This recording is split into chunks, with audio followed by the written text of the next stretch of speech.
தண்ணி வந்து இது water. பண்றாங்க, ஆமா. ஃபில்டர் பண்றாங்க எப்படின்னு? அது வந்து நம்ம கேன் தண்ணி அந்த 25 லிட்டர் கேன் தண்ணி ஆரஞ்சு பாட்டில்ல இருக்கிறது. இது வந்து கேன் வாட்டர். ரெண்டுமே தனித்தனியா செப்பரேட் பண்ணி ஊத்துறாங்க. தெரியுதா உனக்கு? விஜயராணி கோமதி அப்படிங்கிற நேம டச் பண்ணி வச்சுக்கோங்க மேடம். ஒரு நிமிஷம் madam. Okay sir. Vijayarani Gomathi அப்படிங்கிற நேம டச் பண்ணி வச்சுக்கோங்க. டபுள் டேப் பண்ணுங்க. நான் வேணா ஸ்கிரீன் ஷேர் பண்ணி காட்டுறேன்.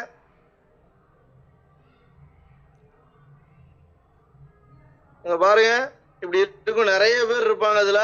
அப்படியே ஸ்க்ரால் பண்றீங்க அப்படின்னா விஜயராணி கோமதின்னு வச்சிருக்காங்க பாத்தீங்களா? அது 2 டச் பண்ணுங்க, மெயின் ஸ்கிரீன்ல வந்து விழுந்துரும். நான் பேசுறது கட் ஆகாது. ஓகே மேடம், நீங்க பண்ணுங்க மேடம். Okay sir. அந்த சுவிட்ச் போர்ட்ல இதெல்லாம் கனெக்ட் பண்ணிக்கிட்டேன் சார்.